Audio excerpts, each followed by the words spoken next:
Welcome to the deep dive. Today, we're going to be tackling something I know you're really passionate about, which is poverty, and really what makes aid effective. And we're going to be diving into some really groundbreaking research from a team of economists who actually won the Nobel Prize back in 2019 for their work. That's right. Yeah. These economists, Abhijit Banerjee, Esther Duflo, and Michael Kremer, they really shook things up in the field. You know, they weren't content with just theories. Right. They really wanted to see real-world evidence. Exactly. And that's kind of where our source material comes in. Okay. This is a YouTube video from Lee Uncle. He's a science educator who's just like amazing at explaining complex topics in a way that like everyone can understand. Yeah. And he breaks down how these economists use like a scientific approach to study poverty, employing something called randomized controlled trials. You know, you're probably more familiar with these trials than you think. Oh, really? Yeah. They're very similar to how scientists test new medications or how tech companies use A/B testing. Oh, okay. To see what website design works best. Gotcha. But basically, it's all about comparing different approaches in a controlled way to see what truly makes an impact. That makes total sense. Yeah. So instead of just like throwing aid at a problem and hoping for the best, Right. these economists actually like designed experiments to compare different interventions and get hard data on what actually works. Precisely. Right. And one area they really focused on was health, Oh, which is so crucial when it comes to breaking the cycle of poverty. right. Because if you're constantly battling illness, it's almost impossible to build a stable life. Exactly. So what did they find? Well, one study that really caught my eye was their work on vaccinations in India. Oh, okay. It's shocking that even though we have these life-saving vaccines, Yeah. millions of children still miss out on them every year. I know the video mentioned that a staggering 25 million children Yeah, globally go unvaccinated each year. it's crazy. And there was this example from Udaipur, India, where only 1% of children were fully vaccinated. Right. And you would think that that's like an access issue. Like, Yeah. surely the vaccines were available. That's what most people assume. Right. And it's understandable. Yeah. But what the researchers found is that the government was providing free vaccination facilities. Okay. And these parents clearly cared about their kids' health. Yeah. The real barrier was the effort required to actually get to those facilities. So we're not just talking about the cost of the vaccine itself, Right. but the cost of travel. The time lost from work, which for families living in poverty can be a huge burden. Exactly. They were losing a day's wages just to get their child vaccinated. Yeah. So the researchers tested two approaches. Okay. One was to make vaccinations more convenient Okay. by setting up facilities closer to villages. The other was to offer a small incentive, Okay. like a kilogram of lentils to families who got their kids vaccinated. Wait, so you're telling me that offering a bag of lentils was actually a more effective solution than setting up closer facilities? That seems counterintuitive. It does, doesn't it? Yeah. But that's what the data showed. Wow. Both interventions increased vaccination rates, Okay. but the rewards program was far more cost effective. Interesting. And this actually highlights a key insight that these economists brought to the field. Okay. Sometimes a small, well-targeted incentive can be more effective than large-scale aid programs Right. that don't consider the real barriers people face. That's amazing. So it's not just about throwing money at a problem. It's about understanding the nuances of people's lives and designing solutions that actually fit their needs. Absolutely. Yeah. And this theme of challenging assumptions comes up again and again in their work. Okay. Take their research on malaria prevention in Kenya, for example. Okay. I'm intrigued. Yeah. Tell me more. Malaria. Wow, that's a huge problem. It is. What were they looking at in Kenya? Well, you're probably familiar with those insecticide-treated mosquito nets.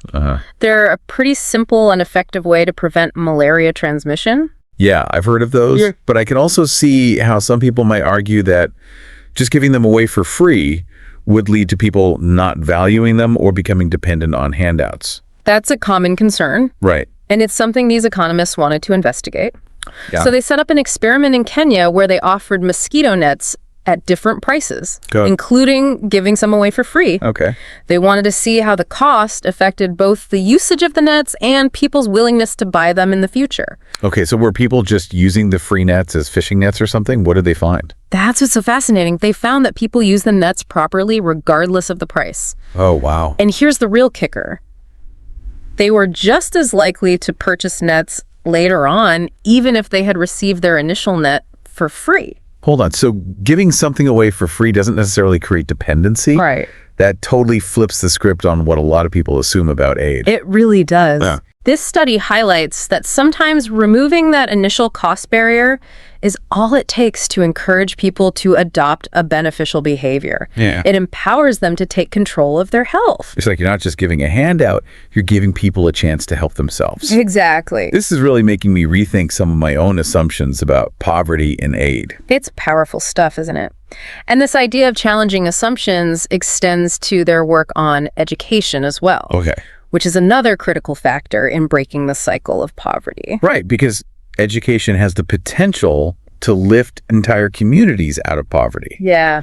But there are so many challenges. There are. Lack of resources, high dropout rates, you name it. Yeah. What did these economists focus on? Well, they tackled a pretty specific question in India. Oh. How can you maximize the impact of just $100 per child when it comes to increasing the average years of schooling? Wow, just $100. That doesn't seem like a lot to work with. It's not a lot. So what did they try? They tested a range of interventions. Some were pretty straightforward, like hiring more teachers. Right. Others were a bit more outside the box, like providing free lunches or even deworming children. Okay, deworming children. I never would have thought of that. Yeah. I guess those parasites can really take a toll on kids' health and their ability to learn. Exactly.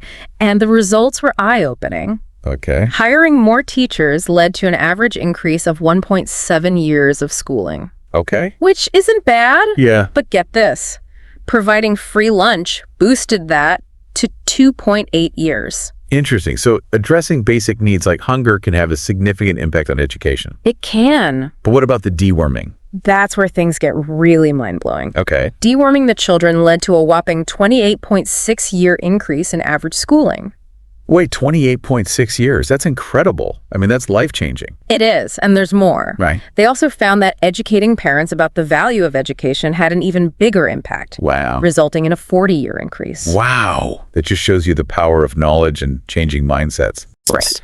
It's not always about fancy programs or expensive resources. Yeah. Sometimes the simplest solutions can have the most profound effects. You got it. It all comes back to understanding the root causes of a problem and addressing them strategically. Yeah. But what about the quality of education once kids are in school? Right. They tackled that too. Okay. What did they find? It seems like just throwing textbooks at the problem doesn't always work. Right. Yeah. One challenge they addressed was teacher absenteeism, Okay. which is a huge problem in many developing countries. Yeah. Their solution was surprisingly low-tech. Implement a simple punch card system to track teacher attendance. I love it. Sometimes the simplest solutions are the most effective. It's true. It's like you don't need fancy technology to solve a problem. You just need a system that works. Exactly. And they also found that free tutoring programs focused on improving basic reading skills made a world of difference. That makes sense. Yeah. You need a solid foundation to build upon. It's like trying to build a house without a strong foundation. Right. It's just not going to work. It's all about providing those essential building blocks. Yeah. But their research didn't stop there. Okay. They also delved into the economic realities of poverty, Okay. specifically something called the poverty trap. I've heard of that term before, but I'm not sure I fully understand it. Okay. Can you explain it? So imagine like a hill. Okay. That's kind of how economists visualize this poverty trap idea. At the top of the hill, you have wealth. Okay. And it's much easier to kind of stay up there. Right. You have more of a cushion, like savings or assets to help you weather any unexpected storms. Okay.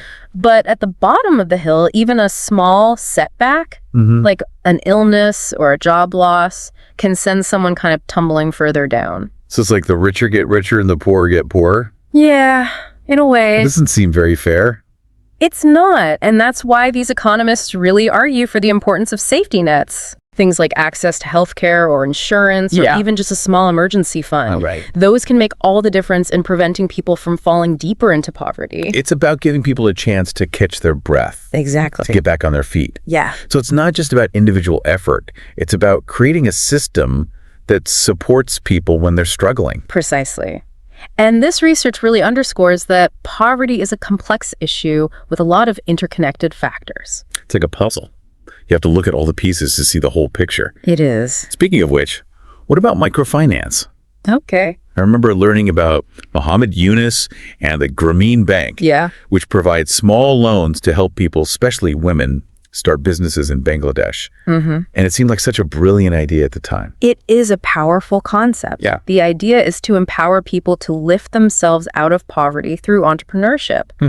But as with any tool, there are potential downsides. Yeah, I can see how there could be risks, like what if people take on more debt than they can handle? Right. Or what if they don't use the money wisely? Those are valid concerns. Yeah. Some critics argue that microfinance can actually lead to debt traps Right. if it's not managed carefully. Okay. And there's always the question of whether the loans are truly being used for productive purposes Right. that will actually generate income and benefit. So it's not a magic bullet. It's not. It sounds like it really depends on how these programs are implemented and regulated. Exactly. It's a nuanced debate. Yeah. And these economists highlight the need for careful consideration of both the potential benefits and the risks of microfinance. For sure.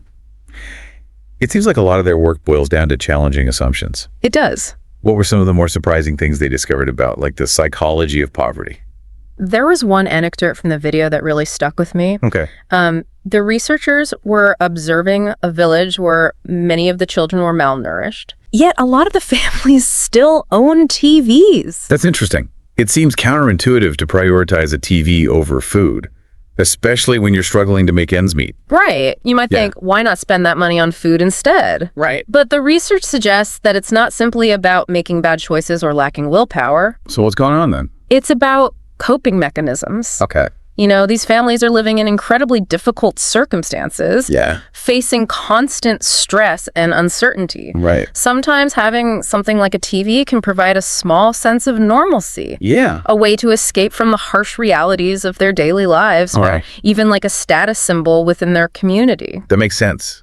It's like a little bit of joy or entertainment can go a long way in helping people cope with like the mental and emotional toll of poverty. Exactly. It's a reminder that poverty is about more than just a lack of money.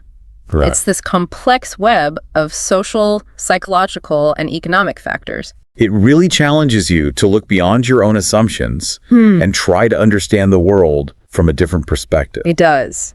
But can mindset alone overcome poverty? Right. We've all heard those like pull yourself up by your bootstraps arguments. Yeah. Is it really that simple? Well, that's a question that Barbara Ehrenreich, the author, Okay. and Tian Baiken, who's a business tycoon, Okay. they set out to answer. Okay. They decided to immerse themselves in the realities of poverty, taking on minimum wage jobs Wow. to see if they could escape through sheer grit and determination. So do they become self-made millionaires? Not quite. Despite their best efforts, they found it nearly impossible to make ends meet, Oh, wow. let alone get ahead. Yeah. They were working long hours at physically demanding jobs, Right. but they were constantly struggling to pay rent, buy food, and cover just basic necessities. That's really eye-opening. So even with hard work and good intentions, escaping poverty isn't as simple as some people make it out to be.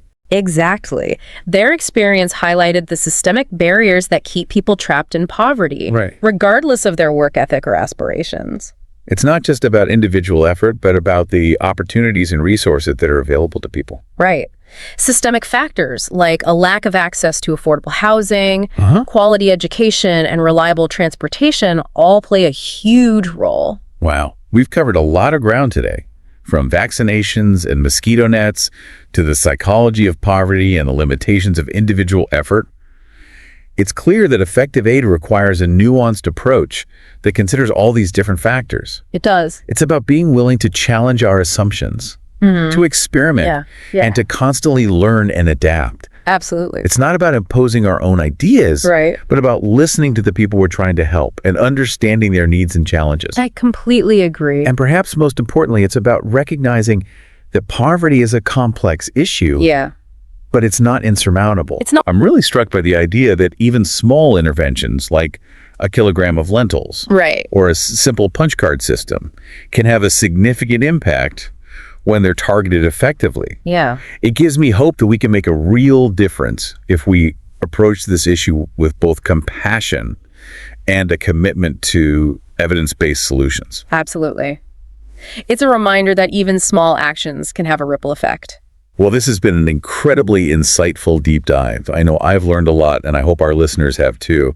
If you're interested in learning more about this topic, I highly recommend checking out the YouTube video from Lee Ungle that we mentioned. Yeah, it's a great video. And for a really, really deep dive, the book Poor Economics by these Nobel Prize-winning economists is a must-read. It's a fascinating and thought-provoking book that will definitely challenge your perspective. Thank you so much for joining us on this deep dive. And to our listeners, keep asking questions, keep learning, and keep striving for a world where poverty is a challenge we overcome together.